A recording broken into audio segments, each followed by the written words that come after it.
BTR सरकारनि गुबुन मोनसे बाखनायथाव हाबा।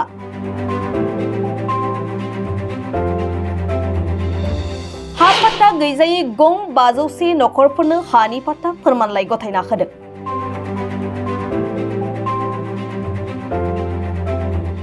थांनाय सानखालि अदालगुरि जिल्लानि सिङाव थानाय अदालगुरि जौमा फरायसालिनि अडिटोरियाम नब्लाङाव BTR सरकारनि फारसेनिफ्राय ग्रेजुवेट टिचार आरो पोस्ट ग्रेजुवेट टिचार बे मोननै आयदायाव गासै 1337 गोदानै फोरोंगिरिफोरखौ थिसननो थाखाय थिसनथाइ बिलाइ थामहिनबा एपइन्टमेन्ट लेटार राननानै होनायखौ नुनो मोननाय जादोंमोन। दिनै फिन थांनाय बिसायख'थिनि समाव रायजो राजाफोरनि सिङाव खुंथाय गोहोआव फैयोब्ला हानि जेंनाखौ बोस्रांनानै होनायनि खोथा होबोनाय प्रमद बर' दैदेननाय BTR सरकारा अदालगुरियाव हानि पाट्टा गैजायै दुखुथिया नखरफोरनो मोनसे हाबाफारिनि गेजेरजों हानि पाट्टा फोरमानलाइ राननानै होनाय जायो। मिन्थिनाय जायोदि अदालगुरि हा मावख'नि कनफारेन्स नब्लाङाव अदालगुरि साब डिभिजनेल लेन्ड एडभाइजारि कमिटिनि दारै अदालगुरिनि सार्कलनि सिङाव 318 आरो मासबाद सार्कलनि सिङाव 183 गासै 500 हानि पाट्टा फोरमानलाइ गैजायै नखरफोरनो हानि पाट्टा फोरमानलाइ राननानै होनाय जायो। जाय हाबाफारियाव गाहायालासि महरै बाहागो लायो BTRनि मावफुं सोद्रोमा थामहिनबा अदालगुरि साब डिभिजनेल लेन्ड एडभाइजारि कमिटिनि मासिगिरि डक्टर नीलुत स्वर्गियारिया। नै बेखौनो बुङो जे जों सरकाराव फैनायनि सिगाङाव जों बुंदोंमोन जे परिबर्तन दरकार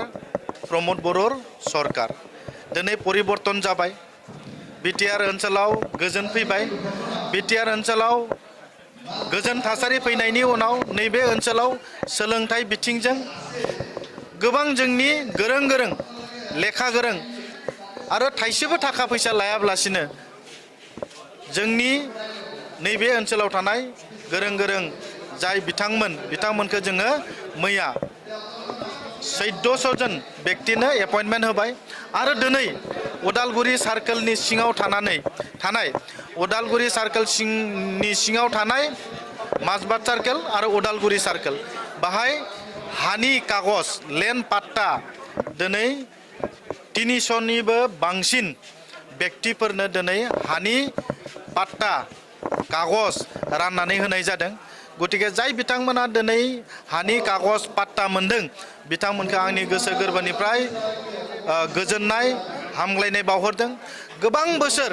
नैबे ओनसोलाव हा गैयाब्लासिनो जोंनि गुबुन जाति जनगोष्ठीफोरा गावनि न' बां दैदेनदोंमोन रायजो संसार जादोंमोन। दिनै जोङो जोंनि मानिजाथाव चिफ प्रमद बर'नि दैदेननाय जोंनि BTRनि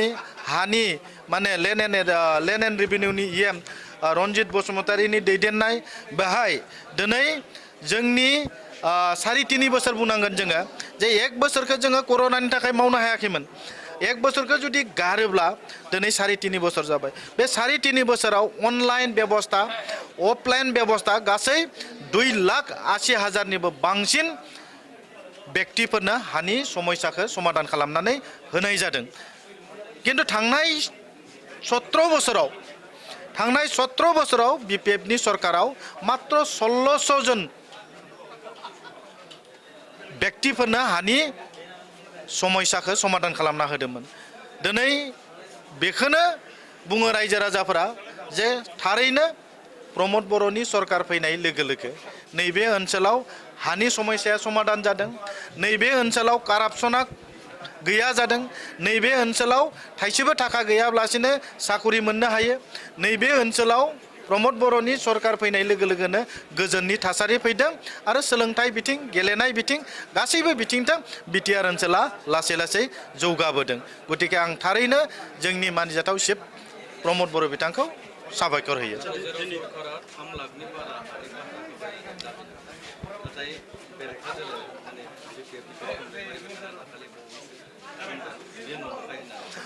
नंखाय नंगौना नङा मिशन बैसुमुति 1.0 मिशन बैसुमुति 1.0 बेहाय जुदि नोंथांमोना नायो जे बेहाय डिसप्ले खालामनाय मिशन बैसोमुथि अखौ नोंसोरो जुदि दिनै बे एप्सआव बेहाय जुदि नायो 1 लाख मिशन बैसोमुथि अ माने 1.0 बाहाय थांनानै बे एप्सआव थांनानै जुदि नायो नोंथांमोना नुगोन जे बाहाय गासै 1 लाख माने 1,62,200 सामथिं व्यक्तिफोरनो अनलाइन बेबस्था दों समाधान खालामना होनाय जादों बेहायनो अनलाइनाव 1,62,200 नि बांसिन व्यक्तिफोरनो बियो समस्याखौ समाधान खालामदों बिनि बादै माखासे अफलाइनजों जेरै लेन्ड एडभाइजारि बर्ड जिरायनानै सोरबाया व्यक्तिगत भाबै बेबायदि खालामनानै जोंहा मोनबा जिल्लायाव बेबायदिनो गोबां लेन्ड एडभाइजारि बर्डनि गेजेरजों मा खालामदों जे समस्या हा गैयै व्यक्तिफोरनो हानि समाधान होनाय जादों गतिके जाय बिथांमोना मेगना खाना जाय बिथांमोना अनलाइन बेबस्था नायनो रोङा बिथांमोननि खुगानिफ्राय हायाखै हाया बेबायदि खोथाया ओंखारगोन गतिके बियो आं थगायनाय बाथ्रा नङा आं ओरैनो बुंनाय बाथ्रा नङा बियो प्रेक्टिकेल जे नोंथांमोना जुदि मिशन बैसोमुथि एप्सखौ खुलिना नायो अब्ला नुनो मोनगोन गतिके आंनि बुंनाया बेनो जे गोबां बेरेखा दोलोनि जि दैदेनगिरिफोर बिथांमोना सरकारनि मोजांखौ माब्लाबाबो बिथाङा लुबैया दिनै सरकारा गोबां नैबे ओनसोलाव जौगानाय नैबे ओनसोलाव हानि समस्या बेखौ समाधान खालामबाय थादों आरो फैबाय थानाय समावबो हानि समस्याखौ समाधान खालामगोन जे मिशन बैसोमुथि 2 बाहायबो दोङो दिनै जे पिजिआर भिजिआर जाय बिथांमोना गोबां बोसोर बाहाय रायजो जानानै दंमोन बिथांमोननो दिनै 1 बिगा हा होनायनिबो बेबस्था खालामनाय जादों आरो मिशन बैसोमुथि 2 नि गेजेरजों अनलाइन बेबस्थानि गेजेरजों हानि समस्याफोरखौबो जाय बिथांमोना समाधान खालामनो हानाय गोरलै मोनसे बेबस्था दिनै बिटिआर सरकारा खालामनाय जादों दिनै मोननै सार्केलाव होनाय जादों दिनै उदालगुरि सार्केल आरो माजबाद सार्केल बे उदालगुरि आरो माजबाद सार्केलनि गेजेराव जाय बिथांमोना हा गैजा रोङामोन बिथांमोननो दिनै 300निबो बांसिन व्यक्तिफोरनो दिनै हानि समस्याखौ समाधान खालामबाय आरो बिथांमोना दिनै पाट्टा मोनलांसिगोन किसुमान खेत्रआव हानि जुदि सोरबाया थाखा फैसानि लेनदेन खालामदोंब्ला आं बुंगोन जे सोरबाया ओरैनो बुंस्लायस्लाय जोंनो प्रुफ हो मोनसे प्रुफ हो लोगो लोगो जाय मण्डला हा फैसा लादों जाय सार्केल अफिसारा फैसा लादों बिथांमोनखौ जुदि जोंनो प्रेक्टिकेल जुदि जोंनो प्रुफ होनो हायो बिथांखौ जोङो 1 मिनिटबो बिथांनि साखरिखौ जों दोननाय नङा बेखायनो जोंनो जाय बिथांमोना प्रुफ होनो हागोन बे मण्डलानो जा सोरबा सार्केल अफिसारानो जा जों मालाबाबो बेखौ सहाय होनाय नङा बिथांमोनखौ जों मालाबाबो नायनानै थानाय नङा बिथांमोननि साखरिखौ जोङो सासपेन्ड खालामगोन बे आंनि बा जोंनि बिटिआर सरकारनि मोनसे गोख्रों सिद्धान्त लेखा गोरों सुबुं बिथांमोननो मोनसे गोजोननाय रादाब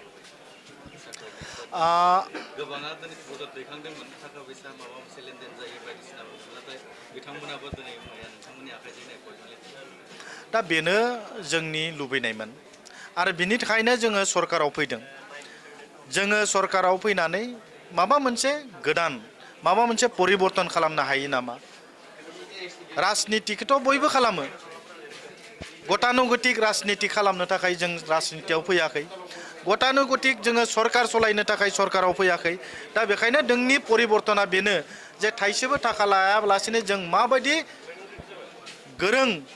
व्यक्तिफोरनो साखरिखौ होनो हायो कारन हिउमेन रिसोर्स सुबुं धोन दानाय नैबे जोंनि टिचारफोरखौ जुदि जोङो थाखा फैसाजों सोमोन्दो लाखियो अब्ला जोंनि भबिष्यत जोंनि सुबुं धोनखौ जोङो नस्थ' खालामनाय जागोन जोंनि थांखिया बेनो जे इयुनाव जोंनि 50 बोसोर 100 बोसोराव जाहाथे जोंनि इयुन जोलैया मोजां जायो बे बुस्थुखौ नायनानै जोङो दिनै जोंनि ओनसोलाव थानाय गोरों गोरों गथ'फोरखौ थाइसेबो थाखा लायाब्लासिनो बेबायदि साख्रि होनाया जोंनि थांखिमोन आरो बे थांखिया दिनै मोगथां महर मोनबाय जाय बिथांमोना साख्रि मोनबाय बिथांमोनखौ आंनि गोसो गोरबोनिफ्राय कंग्रेसुलेसन जासियो थेंक इउ